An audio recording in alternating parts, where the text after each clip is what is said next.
con el gusto de saludarlo como todos los jueves en una emisión más de su programa Hablemos Derecho, el consultorio jurídico de TV UAC. Su servidor Gerardo Pérez le da la más cordial de las bienvenidas para que nos acompañe a lo largo de esta hora. El tema de esta tarde, el derecho migratorio. Es una rama del derecho que se encarga de regular los aspectos legales relacionados con la migración de personas de un país a otro, ya sea de manera temporal o permanente. Esta área del derecho abarca una amplia gama de temas, desde la entrada y salida de personas en un país, la obtención de visas y permisos de residencia, hasta la protección de los derechos y el estatus legal de los migrantes en el país del destino.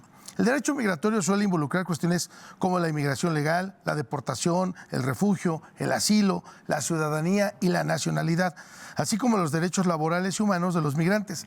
Además, puede estar influenciado por tratados internacionales, acuerdos bilaterales y la legislación interna de los países. El tema de esta tarde, el derecho migratorio. Acompáñenos. Perspectiva. Diálogo. Interacción ciudadana. Hablemos Derecho. El consultorio jurídico de TV UAC. Con Gerardo Pérez Alvarado y Laura Méndez Olivares. Comenzamos. Muy buenas tardes nuevamente, les saludo como todos los jueves, completamente en vivo, transmitiendo desde el corazón de la ciudad de Querétaro, aquí en el Cerro de las Campanas, en la máxima casa de estudios de nuestro estado, la Universidad Autónoma de Querétaro. El tema de esta tarde, como se lo comenté, vamos a hablar del derecho migratorio y nos hace favor de acompañar el licenciado Estefan Alexis Jiménez Cortés, si usted me lo permite, para que tenga usted conocimiento de la trayectoria de nuestro invitado. Él es licenciado en Derecho por la Universidad Autónoma de México, la máxima casa de estudios en la ciudad, en el país, la UNAM. Obtiene el grado de licenciado en Derecho, cuenta con una especialidad en Derecho Constitucional por la misma UNAM y tiene un diplomado en Derecho Ambiental y igualmente por la UNAM. Tiene una trayectoria de 5 años de trabajo en los diversos temas propiamente de extranjeros, empresas sectorizadas, en diversas industrias, todo lo que tiene que ver con los asuntos como visas, residencias temporales y permanentes, naturalización, obtención de constancias de inscripción de empleador, notificación, entre otras actividades muy en concretas en el derecho migratorio. De estas y otras actividades más es en las que nuestro invitado se ha profesionalizado a lo largo de su carrera profesional. Le doy la más cordial de las bienvenidas al licenciado Estefan Alexis Jiménez Cortés. Licenciado Estefan, muy amable y gracias por aceptar la invitación. Gerardo, muchas gracias por la invitación al programa y estoy muy contento de estar con ustedes para participar en esta charla que tendremos. Sí. Bueno, para entrar en tema, estimado maestro, porque se dice muy sencillo, derecho migratorio, quiero decir que es un tema muy, muy innovador. Para nosotros, incluso dentro de la clase, a veces hablar pues, del derecho migratorio lo dejamos siempre como de lado y lo vemos más como una cuestión meramente administrativa, cuando me parece a mí que hoy por hoy, partiendo de la base que nuestra Constitución nos señala, que cualquier persona, por el simple hecho de estar en territorio mexicano, cosa de las garantías que otorga la Constitución, y se dice muy bonito, está muy plasmado en la Constitución, pero vemos día a día problemáticas de migración de muchos paisanos que están del otro lado de la frontera o de nosotros mismos con todas las caravanas migrantes que tenemos en nuestro país y que día a día no hay noticia en donde no se hable de la cuestión migratoria. Entonces, a mí me gustaría, si tú me lo permites, que nos pudieras decir cómo está la estructura de la política migratoria en México. Sí, con todo gusto, Gerardo. Mira, actualmente en México tenemos diversas autoridades encargadas de la política migratoria. Está, por un lado, el Instituto Nacional de Migración, está la Secretaría de Relaciones Exteriores y está la Comisión Mexicana de Ayuda a Refugiados. Esto por lo que hace a autoridades involucradas en la política migratoria. El Instituto Nacional de Migración se va a encargar única y exclusivamente de los temas de residencia de extranjeros y el tema de tránsito, inclusive de nacionales extranjeros. Y ojo aquí, mucha gente cree que el Instituto Nacional de Migración únicamente se enfoca en temas de extranjeros, y no, también de nacionales. Inclusive yo le podría preguntar aquí a nuestra audiencia cuántas veces en los aeropuertos, cuando nos hemos ingresado después de un viaje internacional, hemos pasado por los controles migratorios, inclusive mostrando el pasaporte para poder ser admitidos de nueva cuenta a nuestra nación y de nueva cuenta el agente de inmigración en el aeropuerto nos sella el pasaporte y nos dan la bienvenida oficial a México, ¿no? Eso por lo que hace al Instituto Nacional. Por lo que hace a la Secretaría de Relaciones Exteriores, aquí vamos a tener un tema muy interesante que son el tema de las naturalizaciones. Esta es la autoridad encargada de dar trámite a las naturalizaciones solicitadas por los extranjeros. Por los residentes permanentes que solicitan un reconocimiento de ciudadanía para ya ser considerados como tal, como ciudadanos mexicanos. Y por último tenemos a la Comisión Mexicana de Ayuda a Refugiados, que esta es una autoridad administrativa que únicamente va a atender las solicitudes de refugio y se va a coordinar entre ambas autoridades, entre el Instituto Nacional de Migración, para poder resolver sobre las peticiones de refugio en México. Esto por lo que hace a las autoridades. Ok. Lo comentas de una manera muy simple, partiendo de la base de decir, bueno, tenemos al Instituto Nacional de Migración, pero como un jefe jerárquico tenemos a la Secretaría de Relaciones Exteriores, pero el operativo es el Instituto Nacional de Migración. ¿Estás de acuerdo? No como tal es una autoridad base, sino simplemente la autoridad que regula todas estas tres autoridades es la Secretaría de Gobernación. Todas son dependencias de esta misma. Entonces, tanto Migración como Comar, como la Secretaría de Relaciones Exteriores, dependen directamente de la Secretaría de Gobernación. Esta es la matriz, la autoridad sede de la política migratoria en México, Secretaría de Gobernación, y que distribuye las labores entre esas tres autoridades migratorias. Fíjate, eso me lleva a preguntarte, maestro, ¿cómo es que necesitamos profesionalizarnos en el derecho migratorio? Porque es importante. Sí, actualmente hemos visto que hay muchísimos trámites de intermediación o de gestoría que auxilian a los extranjeros en México para poder llevar a cabo las solicitudes ante las oficinas de representación a lo largo de la República. Y mira, desde mi perspectiva es necesaria la profesionalización, te voy a decir el por qué. Muchas veces muchos de estos intermediarios no conocen de fondo la ley de migración y su reglamento y muchas veces orientan al extranjero simplemente, ¿sabes qué? Tú tráeme estos documentos, etcétera, vamos a ingresar el trámite y aquí está. Pero los problemas vienen después. ¿Por qué? Porque el intermediario, el gestor, no va a tener el conocimiento a profundidad de las implicaciones del trámite que acaba de requisitar. No sabe si ese es el trámite per se que le debe de corresponder al extranjero, si existe otro trámite que más se podría adecuar a su situación migratoria.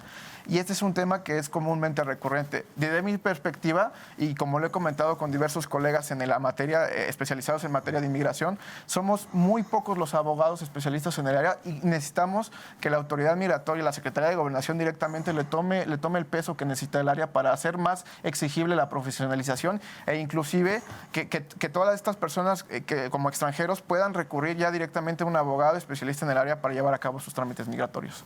Sí, fíjate que antes de preguntarte cuáles son los problemas que observas en la migración en México, me gustaría que nos pudieras comentar, señor Estefan, fíjate que yo lo visualizo cuando tienes oportunidad de salir, que hay ciertos sesgos en lo que tiene que ver con las admisiones o inadmisiones en los aeropuertos.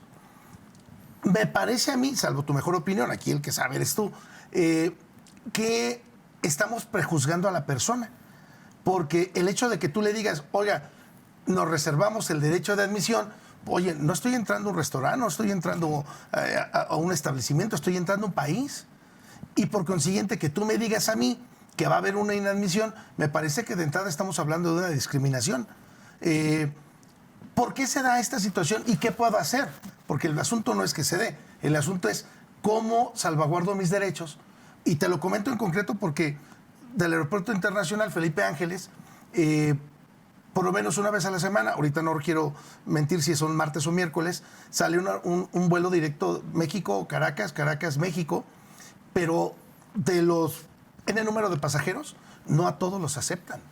Es correcta tu apreciación, Gerardo, en este tema de las inadmisiones. A mí siempre me ha gustado atenderlas de una forma, primero, precautoria. ¿Cómo puedo atender una inadmisión, una posible inadmisión precautoriamente?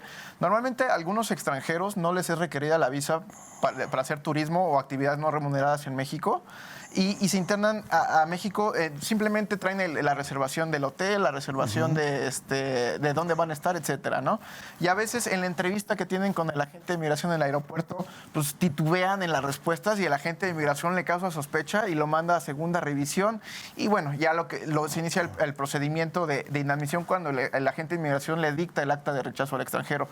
¿Qué podemos hacer? Primero, precautoriamente, tú como abogado de inmigración tienes que conocer los requisitos de entrada para un país y también la persona que va a internarse, si requiere la visa, primeramente él debe de tramitar la visa en el país de origen. Es decir, los ciudadanos de China, los nacionales de China requieren visa para hacer actividades de turismo o negocios en México. Entonces, desde el principio ellos saben que no van a poder entrar a México si no tienen un visado. A excepción de esto, ciudadanos de los Estados Unidos no les es requerido un visado para entrar a México en calidad de turista o para hacer negocio. Pero a lo mejor se internan y en la entrevista que tienen con el agente del aeropuerto no logran, primero la barrera idiomática. ¿Por qué? Porque la gente de migración muchas veces, y no es culpa de ellos, o sea, ellos no tienen un manejo bien del idioma del extranjero como puede ser en inglés y a lo mejor esa barrera idiomática no llega a hacer que se comuniquen en una forma idónea con el agente de migración al momento de la entrevista y puede ser que el extranjero pues realmente sí venga a realizar las actividades que le está manifestando, pero en el tema de entenderse ahí ya va una conjetura del agente de migración de oye, esta persona me está mintiendo o no le entiendo y simplemente no quiero entenderle y la voy a inadmitir. ¿Qué se puede hacer? Legalmente es muy complicado este tema. ¿Por qué? Porque a nosotros como abogados nos deja con los brazos cruzados muchas veces. Hay unos lineamientos que se llaman lineamientos generales para trámites migratorios, donde viene un apartado donde te maneja todo el tema de las inadmisiones, todo el proceso de la inadmisión en los aeropuertos. Y el extranjero como tal tiene la facultad de ser asistido en el momento de la inadmisión por personal consular o inclusive por un abogado para lograr debatir esa inadmisión. Entonces, ¿cómo funciona ahí?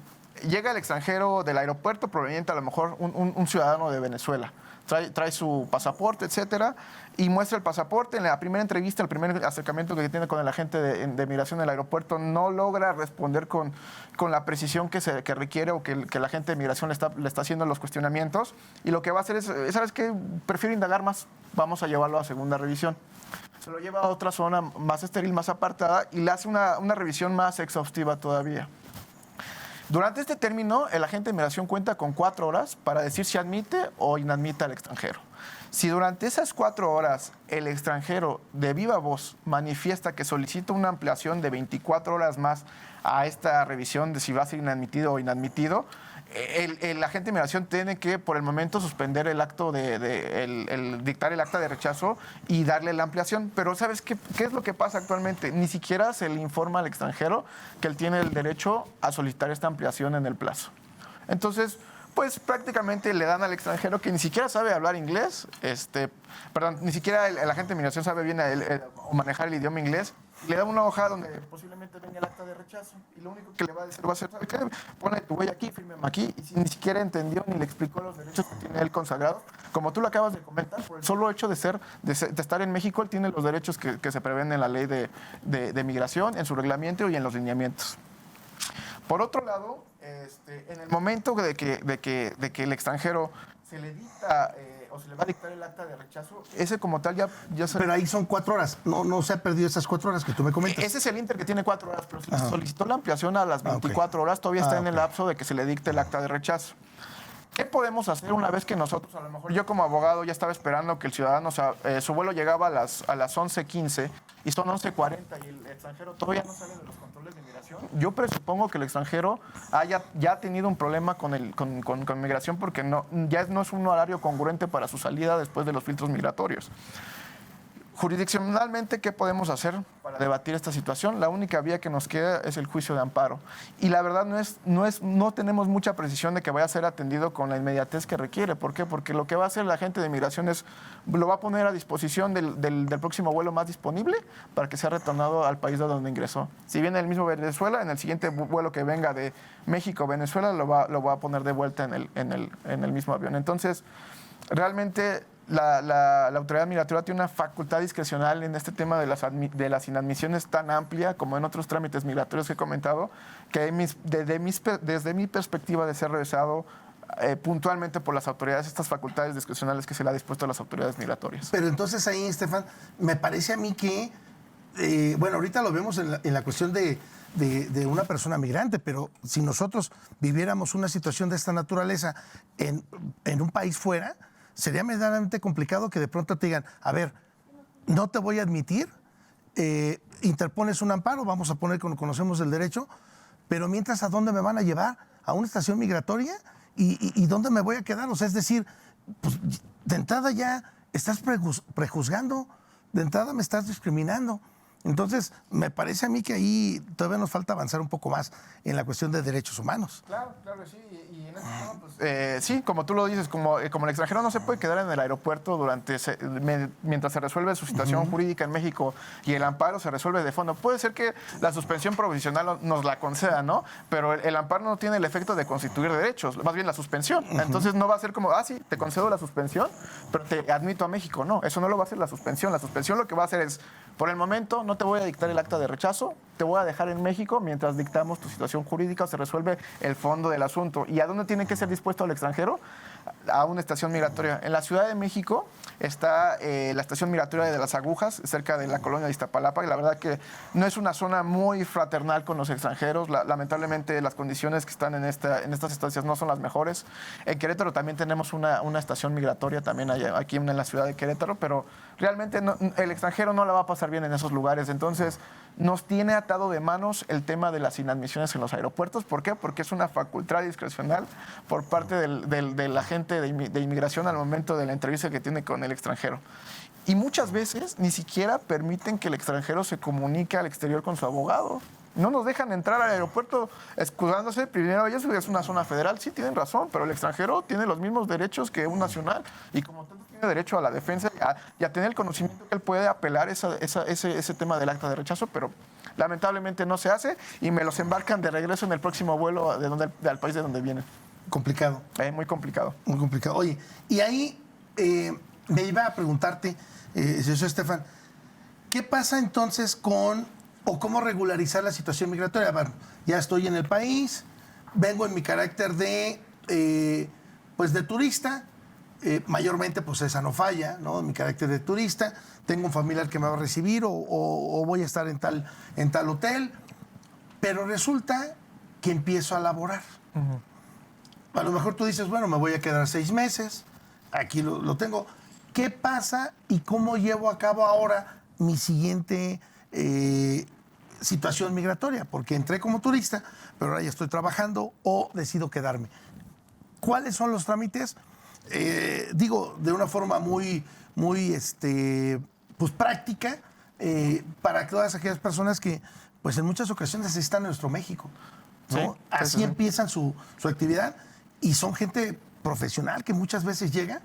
Te lo digo yo, en clase ya tengo un alumno venezolano y tengo un alumno cubano, ¿no?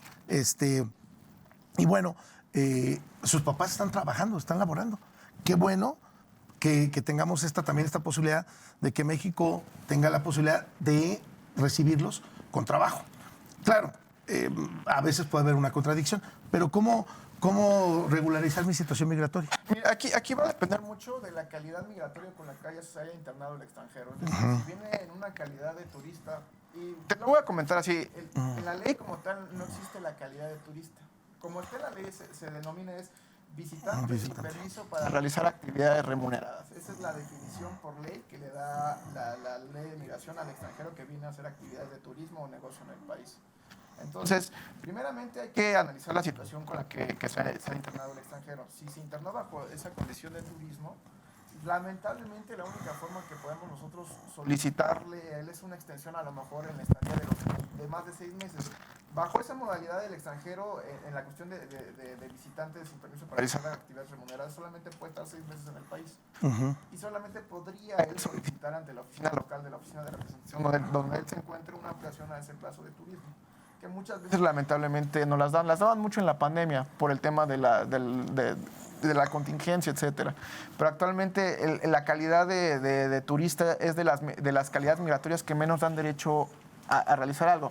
Cosa distinta que me ha pasado también durante ese ínter en su estadía de turista en México. Los extranjeros a veces pues contraen nupcias con mexicanos y eso podría ocasionar que nosotros generemos o solicitemos un cambio de condición de estancia de turista o de visitante a residente temporal por unidad familiar. ¿Por qué? Porque lo que va a hacer la autoridad migratoria va a promover que el extranjero mantenga esa unidad familiar ya con su cónyuge en México. Esa es una opción. La otra opción es el tema, como lo has venido comentando, de cómo podemos obtener un permiso de trabajo en México por parte de los extranjeros. Aquí habría primero que atender a las obligaciones para los empleadores, que en México para poder tú ofrecerle empleo a extranjeros, ya sea persona física o moral, tienes que tener una constancia de inscripción de empleador para poder ofertar el empleo a los extranjeros, para hacer todo el trámite del visado del extranjero. Es un trámite mucho más complejo que involucra también la coordinación de la Secretaría de Relaciones Exteriores y el propio instituto para poder dar el permiso de oferta de empleo.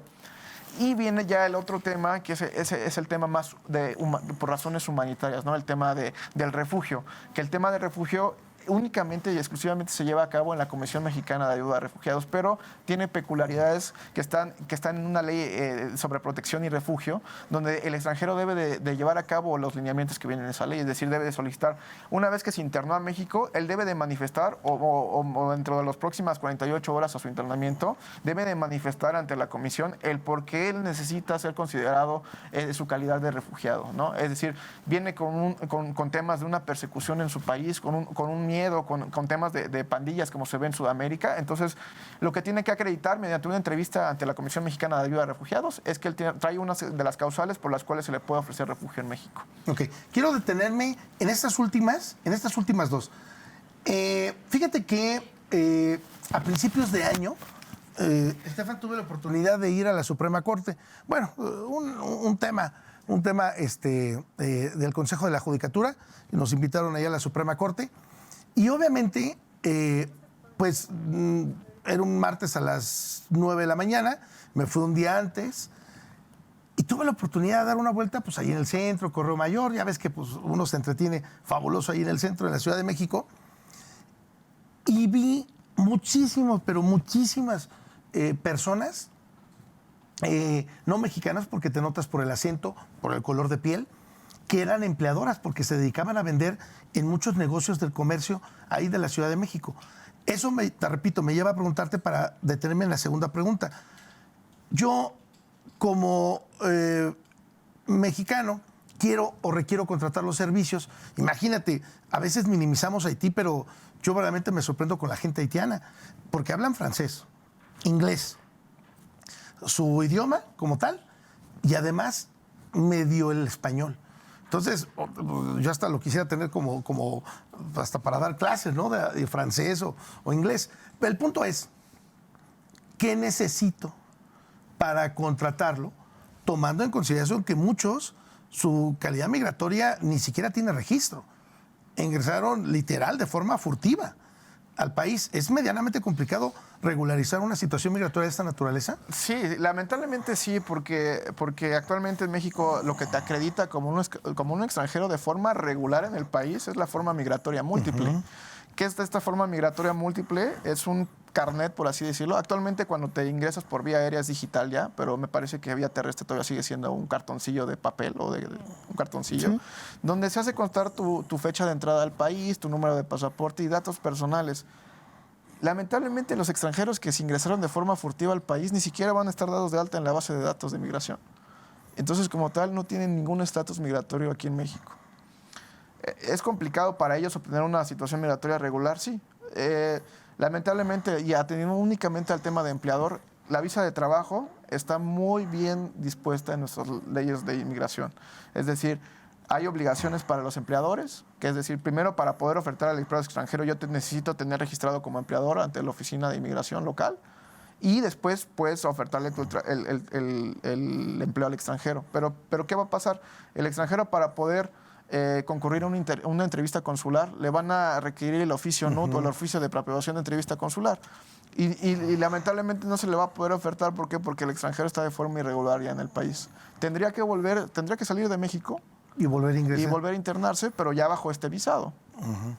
¿Qué pasa al momento de la salida del extranjero que a lo mejor se internó de forma regular? Es decir, mostró su pasaporte, pero ya se excedió los 6 meses en México. Es un procedimiento muy sencillo, se llama salida definitiva. ¿Y qué va a hacer el extranjero? Va a llegar al aeropuerto donde va a salir de México. Es decir, si va a salir a lo mejor del aeropuerto de Querétaro, que tiene vuelos a Estados Unidos, y él ya va a volar hacia Estados Unidos. ¿Sabes qué, autoridad migratoria? La verdad es que sí me excedí en el plazo. A lo mejor estuve 8 meses en México. Y lo único que va a hacer la autoridad de migración le va a hacer el cobro de una multa. Actualmente la multa se adecua entre los 500 y 600 pesos mexicanos, se paga en el aeropuerto y se le da la salida definitiva del extranjero. Actualmente esta es la mayor consecuencia que tiene la autoridad migratoria para esos extranjeros que han excedido el tiempo límite en la condición de turista. Esta es la sanción máxima pecuniaria. ¿Por qué? Porque haciéndolo más riguroso ya vendríamos a un tema de la deportación, que es donde un procedimiento administrativo donde ya viene con más rigor, donde se le dice al extranjero, ¿sabes qué? Yo ya necesito que salgas de México y te voy a deportar. Pero previo, este no es el caso. ¿Por qué? Porque el extranjero ya llegó a un aeropuerto a querer salir él voluntariamente de México y lo único que va a hacer es pagar su multa pecuniaria por haber excedido el plazo. Y perdóname que me amplíe en este tema de explicarte el contexto, pero sí, en el tema del visado por oferta de empleo viene muy específicamente que ningún empleador puede ofertar empleo extranjero sin tener previamente una constancia en México. Sí, ese es el punto, porque para nosotros, pues, no quiero ser muy inquisitivo, pero yo lo veo ya muy natural, el número de personas extranjeras que están contratándose en el subempleo, porque además se están vendiendo en toda la zona del centro de la Ciudad de México. No está mal, digo, pues hay una necesidad. Toda la caravana migrante, pues en algún lugar tienen que tener algún ingreso. Pero la cuestión es que yo me doy cuenta que incluso en reportajes, en entrevistas, ingresan por la zona sur, pero literal, de forma furtiva. No ingresan, aunque traigan su pasaporte, o muchos de los que luego hemos tenido oportunidad de ver, pues lo único que traen, literal, es así como nosotros nuestra INE, ellos su identificación de su país, pero no tienen ni pasaporte, no tienen registro. Entonces, me parece a mí que es medianamente complicado porque México también tiene leyes. Y el derecho, tú lo comentabas hace un par de minutos, hablamos de cuestiones de orden jurídica. O sea, estamos hablando de derechos humanos, estamos hablando de derecho internacional, estamos hablando de convenciones. O sea, no es algo así como, pues es relajado, o sea, no pasa nada.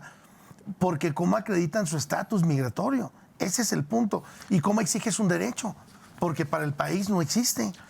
Sí, tienes mucha razón en estas precisiones que acabas de comentar, Gerardo. Y más que nada, el tema es que, desde mi perspectiva, la política migratoria está rebasada en nuestro país. Lamentablemente, a veces nos cuesta trabajo ofrecer cierto tipo de derechos a nuestros propios nacionales. Imagínate todavía extender este tipo de derechos a los extranjeros. Eso lo vuelve todavía más compleja la tarea. Pero ¿qué tiene que hacer Migración desde mi perspectiva, o Secretaría de Gobernación? Tiene que dotar de más recursos a la Comisión Mexicana de Ayuda a Refugiados. Debe de dar las alternativas a estos migrantes que vienen en caravana. Y únicamente ellos vienen de tránsito hacia la frontera norte de México, a lo mejor buscan otra oportunidad en los Estados Unidos. Pero durante este tiempo, lamentablemente, sí se vuelven sujetos de crímenes, pasan muchas hambres aquí en México. La verdad es que es un tema que debe de la política migratoria de atender específicamente. ¿Y cómo lo puede atender? Pues dándole más dientes, dándole más recursos a la Comisión Mexicana de Ayuda a Refugiados. Sí. Bueno, fíjate que nos quedan un par de minutos para cerrar este bloque. Quiero agradecer a todas las personas que se ponen en contacto con nosotros. Son varias las preguntas, maestro Estefan. Quiero agradecerle rapidísimo a Mauricio Alvarado, Axel Ramos, Celina, Julieta González, Miguel López, maestro José Antonio Galde, fuerte abrazo, el vicerrector de la Universidad de Londres, está atento aquí del programa. Gracias, fuerte abrazo, estimado maestro. Dice, como siempre, excelente tema, invitado, abrazo grande. Y bueno, pues al contrario, maestro, muy agradecido que esté atento del programa. Marixa Ramos, Celina, maestro, son muchísimas preguntas. Espero que en el siguiente corte te las voy a comentar todas para no dejar ninguna inconclusa. Pues sí, las contestamos. Para cerrar este primer bloque, en tu experiencia como abogado de migración, ¿cuáles serían las recomendaciones que tú puedas darle para aquella persona que quiere cambiar su situación migratoria aquí en México? Y dos rapidísimo, para aquellas personas o cualquier persona que quiere salir al extranjero? ¿Qué es lo mínimo indispensable que tú consideras? Pues habría que analizar con detenimiento el motivo o la calidad migratoria que tiene actualmente en el país, ¿no? O sea, hablamos de una situación de regularidad. Si tiene la forma migratoria múltiple, habría que atenderla directamente con particular esta situación. Vamos a la pausa y regresamos. Estamos en el programa Hablemos Derecho, el consultorio jurídico de TV UAC. Regresamos.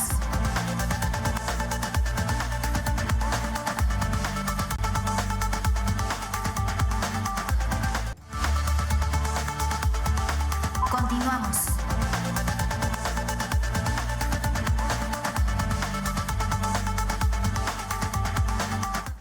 Ya estamos de regreso completamente en vivo, transmitiendo desde la Universidad Autónoma de Querétaro en las instalaciones de televisión universitaria. Nos acompaña esta tarde el maestro Estefan Alexis Jiménez Cortés, con el cual estamos hablando del derecho migratorio. Y si usted me lo permite, voy a darle lectura a las preguntas que amablemente nos hace a través de la página de Hablemos Derecho por supuesto, todos los mensajes que usted nos comenta, como lo hace María Luisa Alvarado, que felicita el programa, felicita también al invitado, Julia Terrazas, Axel Ramos, muy buenas tardes. Pregunta, maestro Estefan, ¿cuáles son algunos de los principales desafíos legales que enfrentan los migrantes al intentar obtener el estatus legal o su estatus legal? Pues realmente son bastantes los retos que enfrentan los extranjeros en México para poder obtener una residencia en México, y sobre todo porque los caminos pues son pocos, ¿no? Realmente cuando ellos ya se han internado a México. Como te lo comentaba, uno de estas formas de poder obtener una situación regular sería pues, si el extranjero contrayera nupcias a lo mejor con un nacional mexicano y hacer un cambio por unidad familiar. Eso es una vía muy asequible. También podríamos hacer el tema de la regularización, es decir, el extranjero se internó a México y está realizando actividades no permitidas. Por ejemplo, si viene en la calidad de turista y a lo mejor se le sorprende en alguna verificación trabajando, solicitar que se regularice su situación migratoria por haber realizado actividades no autorizadas o no permitidas por la ley de migración. Son varios caminos, realmente sí están limitados algunos de ellos, y a veces o únicamente nos dejan, la única vía es salir y reingresar a México, pero esto también implica que el extranjero nuevamente se vuelva a someter en el filtro migratorio a un tema de la entrevista con el agente de migración, pudiendo causar inclusive su inadmisión en ese momento. Entonces, muchas veces también esto es de las consecuencias de esta política ineficiente que tenemos en cuestiones de inmigración en México, que obliga a que el extranjero se quede de forma irregular en nuestro país. ¿Cuántas veces hemos viajado a las playas?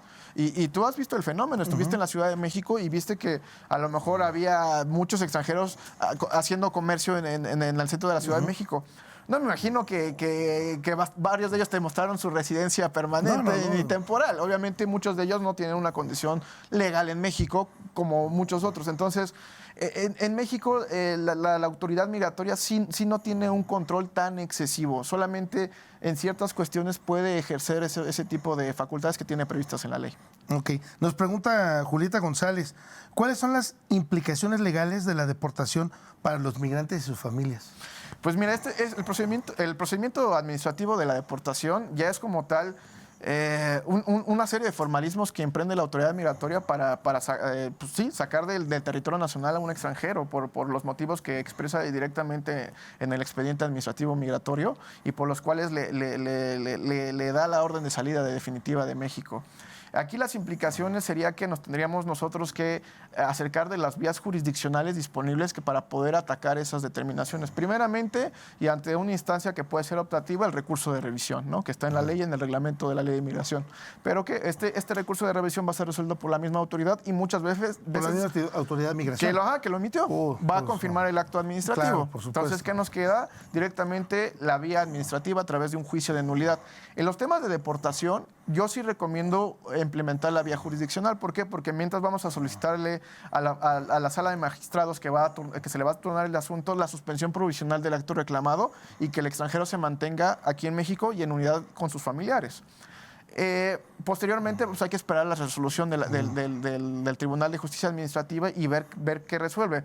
Desafortunadamente en México, y es uno de los temas que hablamos durante el corte, es que México no tiene tribunales especializados en materia migratoria. ¿Por qué? Porque la materia no ha sido tan profesionalizada, porque no hay tanta recurrencia de estos asuntos y no tenemos jueces de distrito o magistrados de los tribunales de justicia administrativa especializados en temas de migración.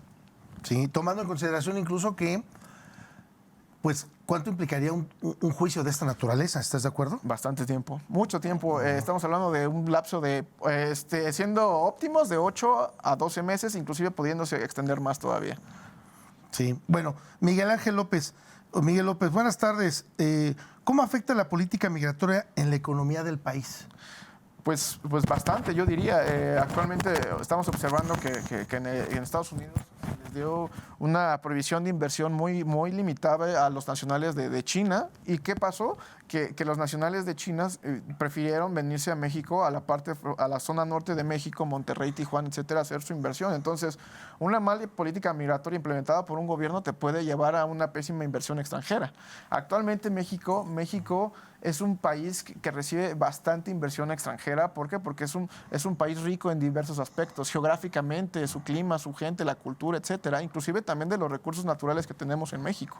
Entonces, respondiendo puntualmente a la pregunta, sí, una política migratoria nos puede llevar desencadenadamente a una mala inversión extranjera a corto y a largo plazo. Sí. Igual, otra pregunta, un cuanto similar. ¿Cuáles son las consecuencias políticas de la migración?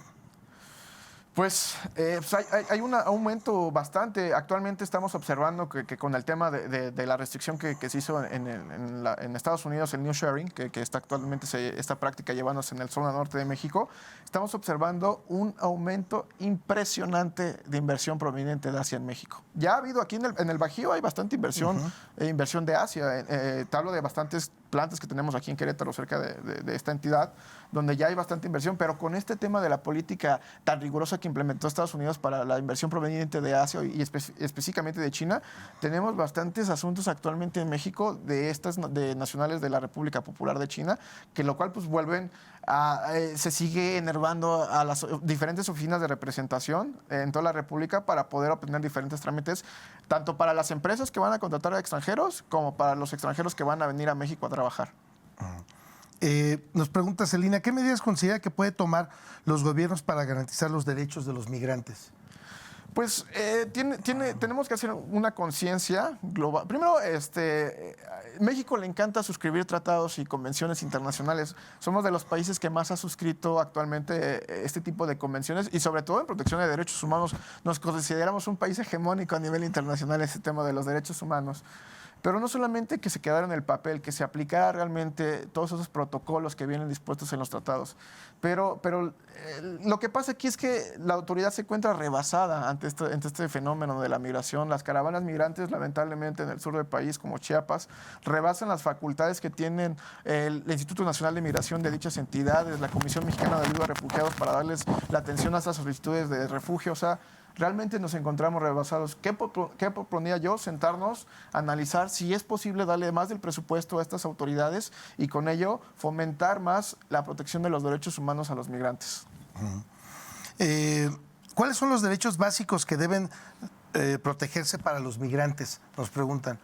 Pues principalmente todos los derechos que estén reconocidos en nuestra Constitución, yo diría, ¿no? Eso sería lo ideal, que como dice la Constitución, que por el solo hecho de estarse en territorio nacional ya tuvieses ese reconocimiento de esos derechos. Yo promovería que se siguiera fomentando esta protección, pero como tal, pues el derecho mínimo a una alimentación, el derecho mínimo a una cuestión de salud. Muchos de los migrantes vienen en condiciones lamentablemente muy mal de salud y a veces no tienen ni siquiera la atención médica oportuna para poder realizar. Pero volvemos a la misma partida. Muchas veces estos servicios como nacionales, los hemos exigido a nuestras propias autoridades y a veces, como nos dicen en ciertas instituciones de salud, ¿sabes qué? Ahorita no hay espacio, regrésate en 6 meses. Imagínate si si el extranjero solicitará esos derechos para él mismo. Y muchas veces no lo hacen por el tema de la deportación, es decir, ¿qué pasa si yo entré a México y ya estoy en calidad irregular porque ya excedí mis 6 meses y quiero ir a un servicio público de salud? me van a deportar. Y viene un temor ahí del extranjero donde sí realmente se pone muy nervioso en estos tipos de cuestiones. No exige sus derechos porque le da miedo el tema de la deportación. Nos preguntan, Estefan, me parece algo muy, muy importante. ¿Cuál es el papel de los tribunales y la justicia en la protección de los derechos de los migrantes? Pues lamentablemente, y volviendo a lo que ya había comentado, en México no tenemos tribunales especializados en materia de inmigración. Cosa distinta en Estados Unidos, donde tienen jueces especializados nada más en temas de inmigración. En México no existen. Entonces, al no tener especialistas en la cuestión jurisdiccional o jueces o magistrados que atiendan la materia con profesionalismo como debe de ser, pues realmente pues nos sujetamos a una interpretación más que nada de la ley de procedimiento administrativo. Es decir, nos vamos a alineamientos muy generales y no entramos a profundidad a atender el tema o la causa del por qué el procedimiento de deportación, las peculiaridades. Inclusive, muchas de esas veces los juzgados de distrito, pues yo creo que en su vida habían desempolvado el reglamento o la ley de inmigración porque pues, realmente la cuestión jurisdiccional ni siquiera se da con peculiaridad. Y te voy a decir por qué no se da.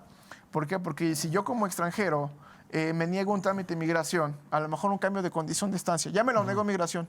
¿Qué me conviene a mí como extranjero o como abogado o asesor del extranjero? Es volver a aplicar. En México, la negativa de la resolución no causa un antecedente a que otra vez te la van a volver a negar. Entonces, en México podemos reaplicar las veces que consideremos necesario hasta obtener una resolución favorable. ¿Qué pasa si yo promuevo el juicio de nulidad? Voy a tener al extranjero en un stand-by por casi más de un año en lo que se resuelve su situación con un juzgado, con una sala de magistrados del Tribunal de Justicia Administrativa. No lo vamos a hacer. El extranjero prefiere reaplicar antes que someterse a una vía jurisdiccional. Sí, por la misma cuestión tortuosa y luego incierta. Exactamente. No Porque sabemos dijeras, qué va a pasar. bueno, sí me va a resolver, va a ser favorable, bueno, pero no es así.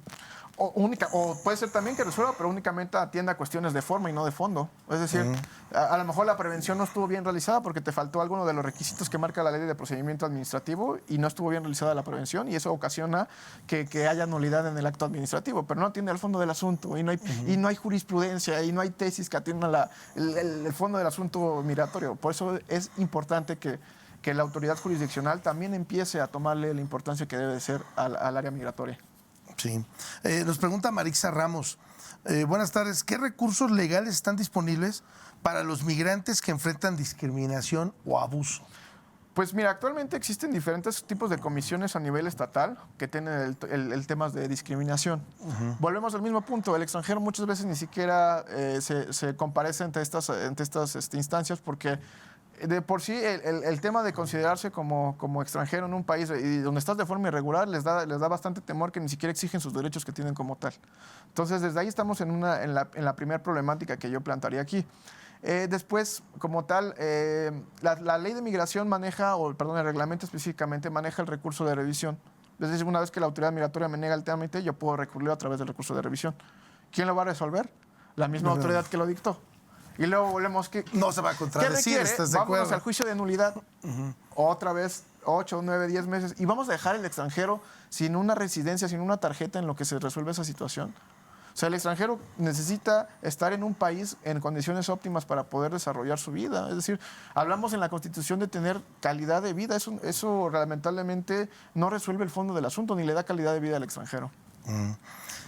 No cabe duda que necesitamos profundizar más en este tema de derecho migratorio, un tema interesante, Estefan.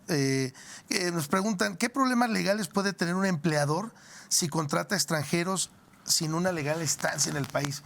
Una pregunta interesante. Qué buena pregunta. Esta pregunta es muy interesante. Mira, la ley de migración y su reglamento manejan obligaciones de forma muy en específico para los empleadores. Para los empleadores, es decir, yo como persona, porque también personas físicas, esa es otra cuestión que mucha gente no sabe, Personas físicas pueden ofertar empleo extranjeros. Mucha gente piensa que nada más las personas morales o las empresas son las que pueden tramitar la constancia de empleador. Y no, también las personas físicas con actividad empresarial pueden ofertar empleo extranjeros. Entonces, de forma específica, las implicaciones o sanciones que podrían tener es el empleador se le va a ver un expediente administrativo que pudiera derivar en una cancelación, si tenía la constancia, en una cancelación de la constancia, y si no la tenía, en la prohibición de la emisión de la constancia. Y en todo caso también en un tema pecuniario de una sanción catalogada por la autoridad administrativa conforme a la capacidad económica del infractor. Esta es como tal la sanción que maneja la ley de migración y su reglamento. Ok, pero nada de clausurar el negocio. No podría, ¿por qué? Porque la autoridad migratoria no tiene facultades para poder determinar una clausura así tan grave. Solamente se debe de limitar a su área. Que te le cuesta trabajo, ¿eh? También la autoridad migratoria luego adquiere facultades como si fuera una autoridad laboral. Okay. Y te comento esto y discúlpame que me extienda en esta respuesta. No, al contrario. Hay una prohibición en la Ley Federal del Trabajo donde te dice que no puedes contratar más del 10% de la planta de personal extranjero. El famoso 90-10 que traemos tanto en auge los abogados que nos dedicamos en el área. Entonces, muchas veces los agentes de migración cuando hacen la inspección, ellos cuentan los empleados nacionales y los extranjeros para ver si no rebasa este número. Yo me pregunto aquí y le pregunto a tu auditorio, ¿acaso la autoridad migratoria tiene facultades de una autoridad laboral? No. Entonces, ¿quién debería de ser la autoridad encargada? Desde mi punto de vista, la Secretaría del Trabajo sería la autoridad que debería de regular este tipo de verificaciones y atender y ver si la empresa rebasa este número. ¿Por qué? Porque luego la autoridad migratoria se atañe facultades de una autoridad laboral que no le corresponde. Fíjate, volvemos otra vez a lo mismo, pero ¿cómo exiges un derecho si no lo sabes? Exactamente. ¿No? Qué bueno. En verdad, un tema muy, muy interesante. ¿Qué tan común es que en México deportemos extranjeros? Yo noto que en México, yo no noto que en México deporte gente extranjera como lo hace Estados Unidos.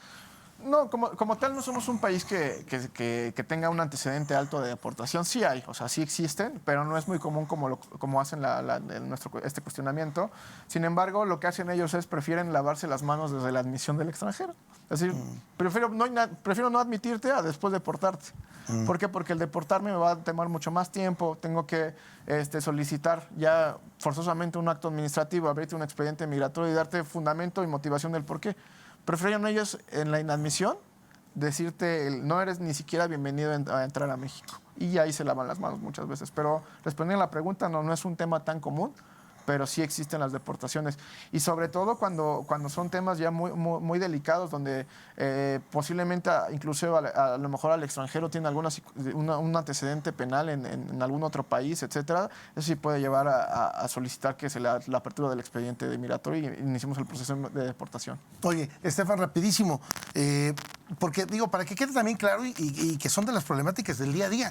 Yo recuerdo que no hace mucho en San Juan fue una nota, San Juan del Río, aquí fue una nota de medios de comunicación interesante, en donde pues, en un vehículo, una camionetita de pasajeros, venían personas y obviamente pues cruzan la 57 para llegar a la frontera. Los detienen, pero de las 10, 12 personas que iban, nada más detienen a 4 o 5 y los demás los dejan ir. O sea, cuando todos eran, ninguno era mexicano. Entonces, hablamos de un trato diferenciado, hablamos de una discriminación. ¿Por qué se da esta situación con el Instituto Nacional de Migración? Pues mira, como tú lo mencionas, fue una nota muy sonada en temas de inmigración aquí en México. Lo que pasó ahí es que, como tú lo comentas, la autoridad migratoria indebidamente realizó un control migratorio en una autopista. Primero, ¿Pero está permitido? No está permitido. Okay. La Suprema Corte ya se ha pronunciado al respecto. Toda revisión que no sea en los puntos de revisión específicamente dispuestos como son los aeropuertos, son por ende inconstitucionales. Es decir, la autoridad migratoria únicamente puede requerir que el extranjero se autentifique o muestre su documento de viaje, en este caso el pasaporte, en los puntos de revisión como los aeropuertos nada más. Si la autoridad migratoria a lo mejor como yo, y me tocó verlo en Chiapas, tienen hasta puestos de revisión, van los transportes públicos que son vagonetas y abren y ¿sabes por qué se dio la inconstitucionalidad? Porque viene desde un aspecto de discriminación. Yo, por un aspecto fisionómico, puedo determinar que la persona es extranjera por lo mucho que no. O sea, no es posible. Es decir, eso es una discriminación simplemente por la apariencia estética del extranjero. Entonces, ya lo decretó nuestra Suprema Corte, la cual me parece bien que se haya pronunciado, decir, la autoridad migratoria, el instituto y los agentes no pueden realizar verificaciones aleatorias en cualquier punto que no sea el aeropuerto. Cosa distinta que sería ya una visita de verificación, pero eso ya es otro tema donde ya hay un expediente administrativo y se da la orden de verificación. Pero aleatoriamente no existen y son inconstitucionales. Ok, qué bueno que lo puntualizas. lamentablemente nos quedan poco menos de 3 minutos. Quiero pedirte un favor, maestro Estefan. Hay varias preguntas que todavía nos hace nuestro público. Quiero agradecerle a Fanny Martínez, muy interesante, y saludos desde Canadá. Gracias, Fanny, por estar atento al programa. Paola, buenas tardes, excelente tema. Ana María, ¿qué diferencia existe entre un refugiado, un solicitante de asilo y un migrante económico? Wow, o sea... Sí, son calidades migratorias distintas y cada uno tiene sus particularidades. A abordar cada una de ellas nos tomaría mucho más de 3 minutos. Maestro, nos comenta también Evelyn, buenas tardes. Disculpe, tengo una pregunta. En caso de una violación sexual por parte de un nacional hacia un migrante, ¿se lleva a cabo de manera distinta el proceso de denuncia? Si el migrante agredido de manera sexual realiza la denuncia en el país donde vive el violador? No podemos hacer una distinción aquí entre nacionales y extranjeros, lo dice la propia Constitución. Entonces, cualquier persona esté en territorio nacional debe ser juzgada por las mismas leyes que protegen a los mexicanos. Es decir, no debe haber una distinción ni cuestiones ni a favor ni en contra. Debemos tener una igualdad ante la ley, siempre. Fíjate, dice Celina, qué buena aportación, qué buen tema. Más abogados especialistas necesitamos en México para obligar a las autoridades a atender los derechos migratorios como se debe. Pues es que igual, o sea, lo vemos, lamentablemente luego lo vemos en las diversas facultades como materias optativas. Cuando lo hemos dejado de lado el derecho migratorio. Yo espero que no sea la primera ni la última vez, maestro Estefan, Alexis, que nos hagas favor de acompañar y siempre con estos temas. Incluso me gustó mucho la cuestión que nos pregunta de un refugiado, un solicitante de asilo y un migrante. Yo creo que deberíamos empezar a desmenuzar esto porque lo escuchamos nada menos ahorita ya nada más para cerrar con Ecuador. Sí, ¿no? Claro. La problemática que se avecina. Sí, una problemática que debe ser resuelta también por la vía del derecho internacional, que también es interesante. Y si gustas, nos volvemos a sentar y comenzamos ese tema más a fondo en otra ocasión. Me agradaría muchísimo. Agradezco Maestro, a todo ¿dónde te pueden contactar rapidísimo? Directamente a mi correo, estefan.jimenez@sanchezdevani.com, y ahí directamente puedo atender cualquier tipo de solicitud. Ok, fíjate que repito, quedaron algunas preguntas que merecería que pudiéramos ampliar un poco la respuesta. Si no tienes inconveniente, que puedas darle seguimiento a la plataforma. Sí, sin problema. Para que si hay alguna duda, inquietud, pues igual de forma directa puedas coadyuvar en la respuesta. Sí, ningún problema. Yo ahí responderé las dudas que tengan y con gusto de atenderlas. Muchísimas gracias. Te agradezco enormemente. Es un gusto que hayas estado aquí. La verdad, una persona conocedora del tema siempre es muy importante. Y bueno, recuerdo que usted y yo tenemos una cita el próximo jueves en una emisión más de su programa Hablemos Derecho. Hasta el jueves. Gracias por acompañarnos. Los esperamos en la siguiente emisión de Hablemos Derecho, el consultorio jurídico de TV UAC.